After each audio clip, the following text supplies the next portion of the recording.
continue or finalize the book of Ezekiel chapters 46 to 48, which I've titled Understanding Prophecy. It deals with the last millennium temple of God. Now the Jews say there are 613 laws of God to be kept. I've never counted them. Many Christians are taught they were either nailed to the cross or cannot be kept, or they only have to keep the 10. Yesterday I highlighted some laws that only priests have to keep, i.e. 44 verse 18, verses 20 and 21. I did this by typing in capitals the word they.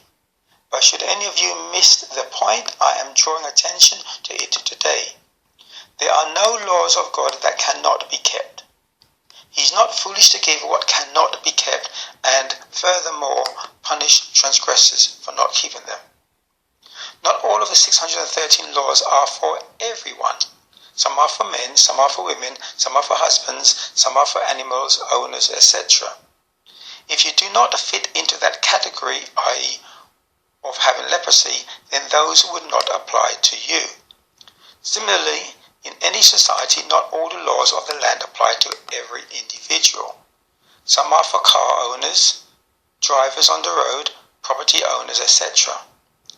Find me a law of God that you think cannot be kept, and I shall be able to show you someone can keep it.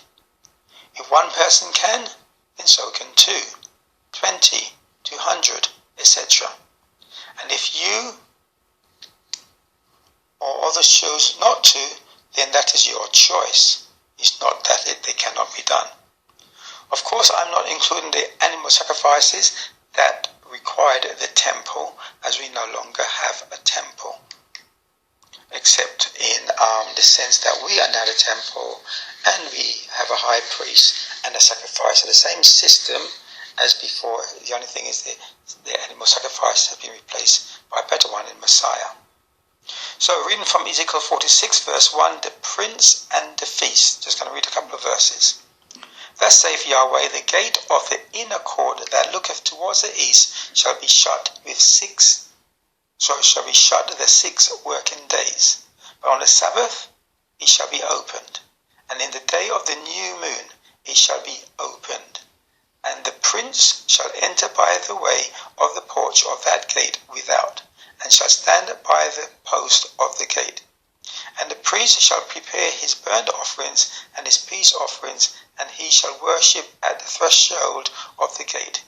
Then he shall go forth, but the gate shall not be shut until the evening. The evening being the end of the day, which is not midnight. That is verses 2. Now verse 3, likewise the people of the land shall worship at the door of this gate before Yahweh in the Sabbaths and the new moons. As I've said before, Sabbaths is not just a weekly one, but is also annual ones as listed in Leviticus 23. Okay, my other comments. Will you be one of those in the land then you will be keeping the 7th-day Sabbath, or not in the land. In other words, only those who get into the land will be keeping the Sabbath, as it says above, otherwise you will not be in the land. God's people do things God's way. Others are for the fire, the second death that is.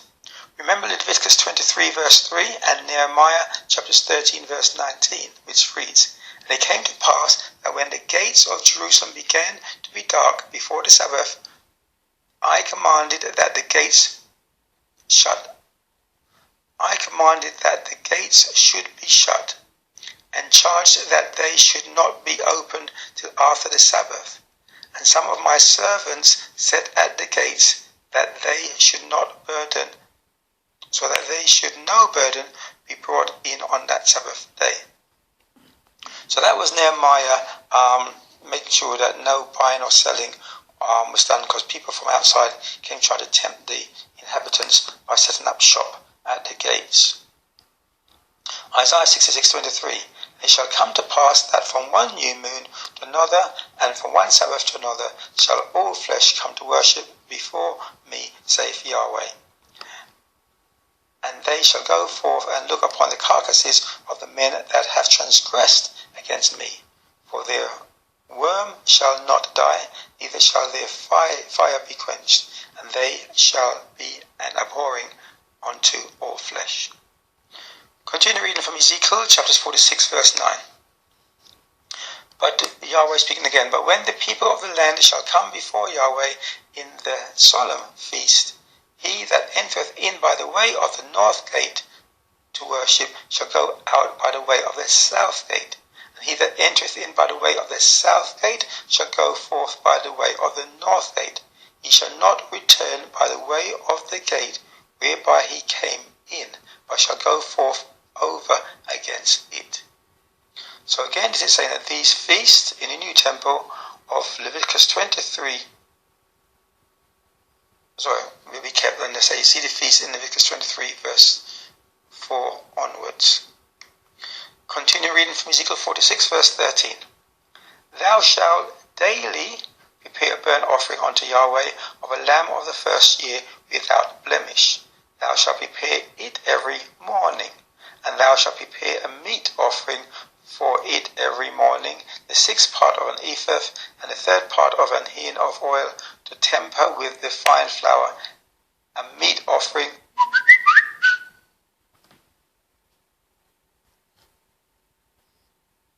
continually by a perpetual ordinance unto Yahweh. Thus shall they prepare the lamb and the meat offering and the oil every morning for a continual burnt offering. My comment: not only is Yahweh God the same yesterday, today, and forever, and changes not, but neither does his ways. If you have kept up with the daily readings from January, you should remember God set up a system of continual daily, weekly, seventh-day, and annual feast day sacrifices, i.e. Exodus chapters 29 verse 38 reads, Now this is that which thou shalt offer upon the altar, 2 lambs of the first year, day by day, continually. See also verses 42 and Numbers chapters 28. Numbers 28 verse 9, for example, reads, And on the Sabbath day, 2 lambs of the first year without spot, 2/10 and 2/10 deals of the flour for meat offering mingled with oil, and the drink offering thereof. This is the burnt offering of every Sabbath, besides the continual burnt offering and his drink offering. And in the beginning of your months ye shall offer a burnt offering unto Yahweh, 2 young bullocks and 1 ram, 7 lambs of the first year without spot, and so on.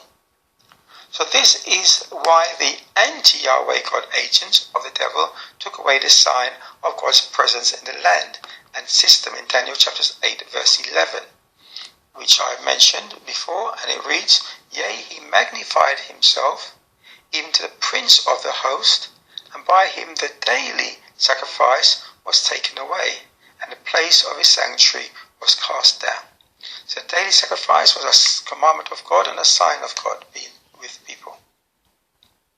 God assisted his zealous people by the hands of the Maccabees to rid the land of such agents, cleansed the temple, and reinstituted the system of God after 2,300 sacrifices, which is not 2,300 days as one denomination interprets it. As there were 2 sacrifices per day, that took 1,150 days. The exact time Daniel was told it would take in Daniel 8:13 to cleanse the temple. In Daniel 8:13, Daniel asked the question, Then I heard one saint speaking, and another saint said unto that certain saint, which spake, How long shall be the vision concerning the daily sacrifice, and the transgression of desolation, to give both the sanctuary and the host to be trodden under foot? And he said unto me, Unto 2,300 days, then shall the sanctuary be cleansed. Now the Seventh-day Adventists would teach a totally wrong interpretation of this prophecy, interpreting it to be 2,300 literal days. They then used the day for a year principle of Numbers chapters 14 verse 34, which says, after the number of the days in which ye search the land, even 40 days, each day for a year, shall you bear your iniquities, even 40 years, and you shall know my breach of promise. Also, Ezekiel Chapters 4 verse 6 is the only other place, two of the places where this principle is given, out of all the thousands of times that the word day is used in the Bible. Ezekiel 4:6. And when thou hast accomplished them, lie again on thy right side, and thou shalt bear the iniquity of the house of Judah. 40 days I have appointed thee, each day for a year. So as I said, of the 1,250 verses and 1,422 times the word day occurs in the Old Testament, it is never used to represent a year, except in the specific two instances God directed and gave his reason. If we actually look up the Hebrew words in the book of Daniel, where the English translation has come from, see in 8:14 it says unto 2,300 days. But that is not really the normal word for days, which is yom. We come on later on. There's two words here. One means evening and one means morning. So this means until 2,000 evening and mornings, which, as I said, that's when the sacrifices were to be done. If we go to verse 26, you actually see the word for days. So, and the vision of the evening, there's the same word here, 6153. Then 8:14, and there we have it. Then 8:14, 6153. So going back to verse 26. The evening and the morning. So again, this is the evening and the morning. And the vision concerning the evening and the morning, was what's about, will be told for true and days. So this is your word for days. So it's not 2,300 literal days as the Adventists take it to be. It's 2,300 evening and morning sacrifices. So let's go back to our study.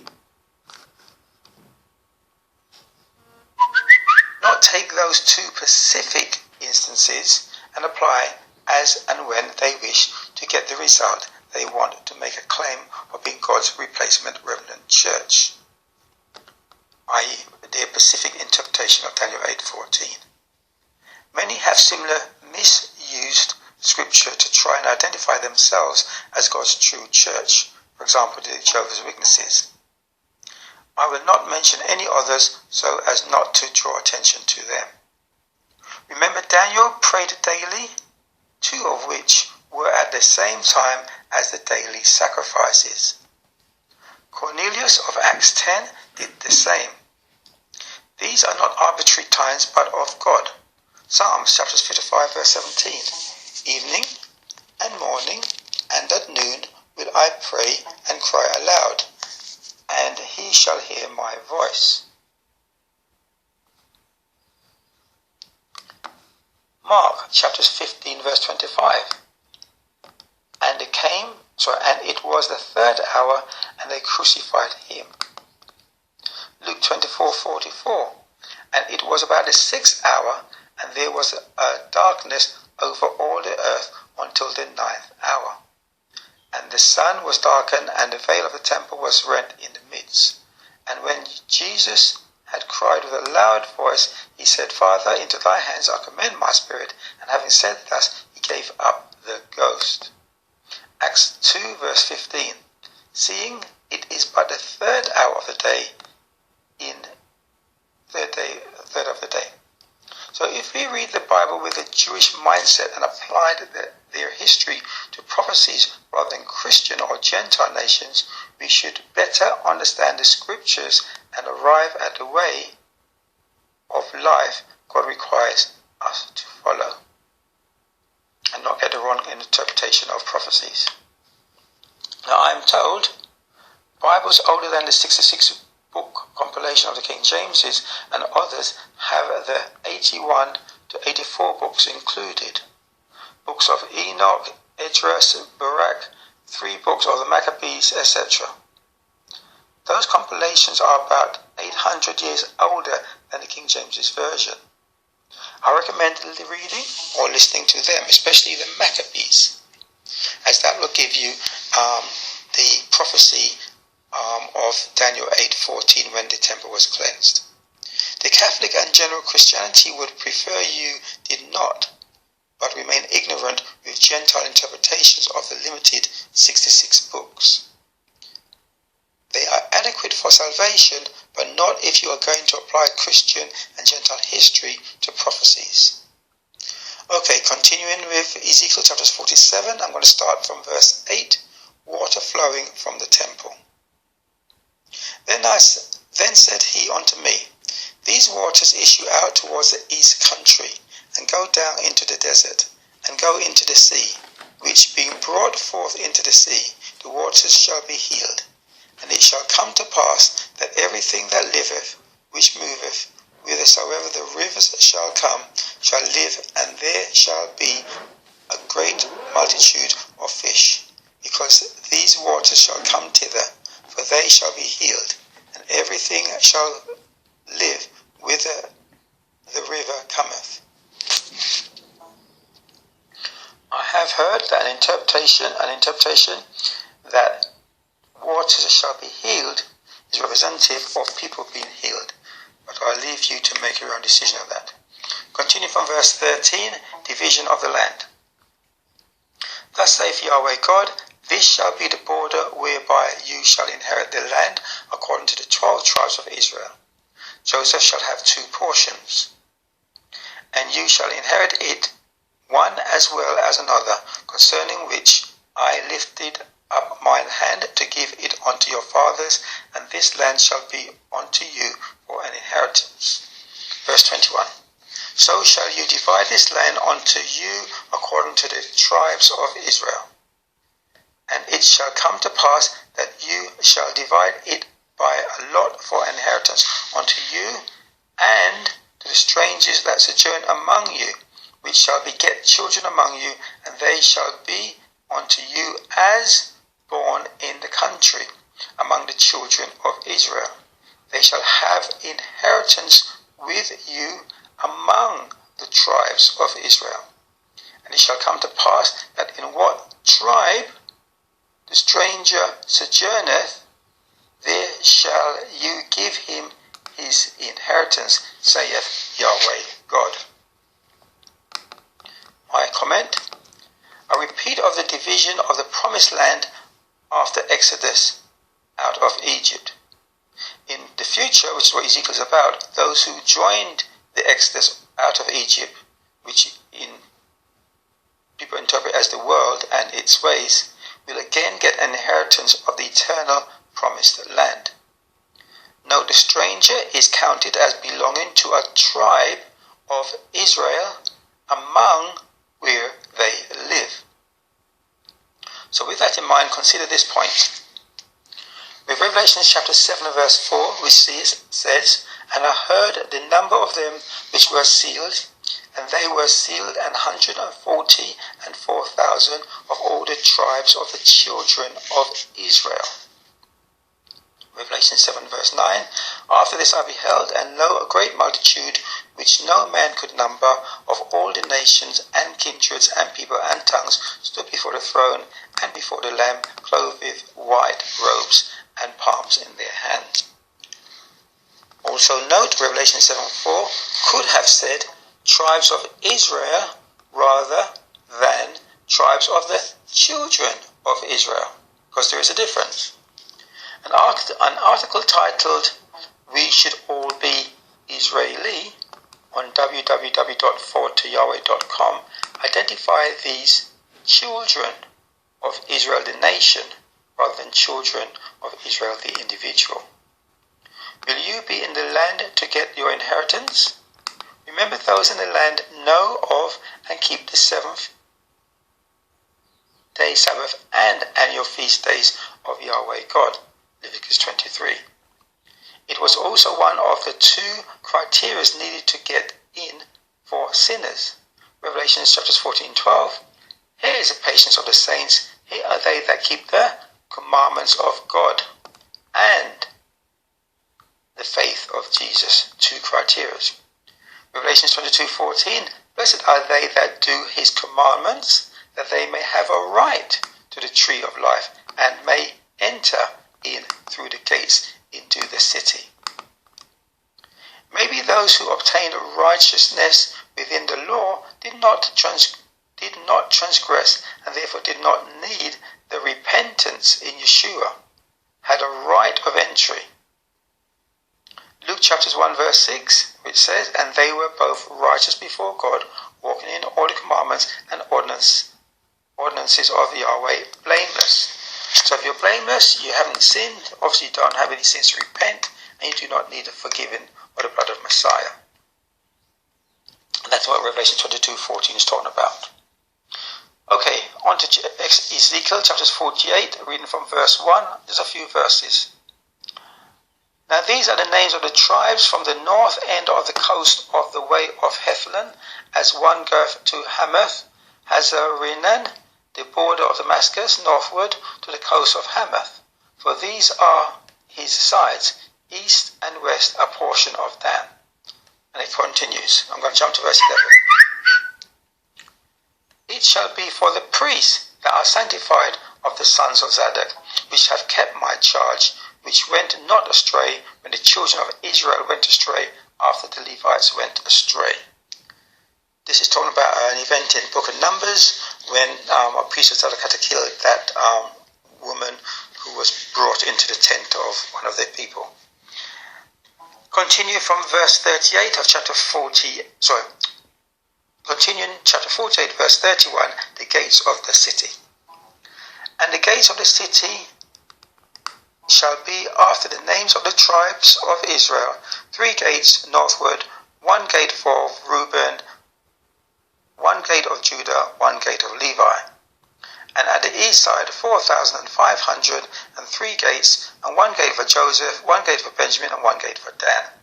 And at the south side 4,500 measures and 3 gates, 1 gate for Simeon, 1 gate for Issachar, and 1 gate for Zebulun. At the west side 4,500 with their 3 gates, 1 gate of Gad, 1 gate of Asher, and 1 gate of Naphtali. It was round about 18,000 measures, and the name of the city from that day shall be Yahweh is there, or Jehovah Shammah. My comment. Remember above, strangers and keepers of God's commandments have a right of entry. Revelation 22 verse 14. 1 Corinthians 7:18 reads, is any man called being circumcised? Let him not become uncircumcised. Is any called in uncircumcision? Let him not be circumcised. Circumcision is nothing, and uncircumcision is nothing but a keeping of the commandments of God.